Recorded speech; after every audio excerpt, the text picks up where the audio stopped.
आज असा मागी गणेश जयंती केलंय तांदळाच्या पिठाचे मऊ लुसलुशीत मोदक। त्याच्यासाठी गुळचून करून घेतलं आहे। 1 नारळाचा खोबरा, त्याच्यात 1 वाटी किसलेलो गूळ, चमचोभर वेलची पावडर।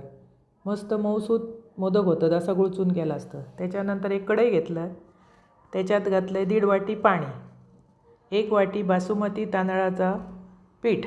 स्वच्छ धुवून ना तांदूळ सुकवून ते मोठ्या गिरणीत दळून आणतो आम्ही, म्हणजे त्याचे मऊ लुसलुशीत होतात असे मोदक करून बघा।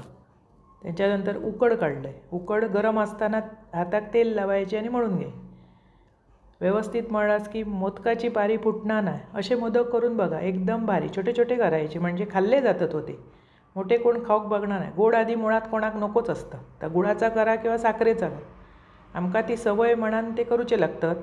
आणि आज मागे गणेश जयंती, दुपारी महाप्रसादाक गेल्लो म्हणून म्हटलं रात्री वरण भात बटाट्याची भाजी आणि मोदक केले।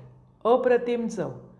त्याच्यानंतर ना ते पाण्यात असे भिजायचे, ताटलेक तूप लावायचं आणि उकडत ठेवायचे, म्हणजे ते चिकाटणत नाही। वरसून केशर लावायचं। असे करून बघा, छोटे छोटे करा, म्हणजे ते मुला पण खाल्ले जातात। एक खाल्लं तरी आपल्याक समाधान ना। 11च केलं आहे। तूप लावलं, पाण्यात बुडवलं, असे वर ठेवलं, वरसून केशर लावलं, 10 मिनटात मोदक तयार। असे करा, खावा, आवडतले तुमका, अप्रतिम लागतात। आवडल्या चॅनल सबस्क्राईब करा।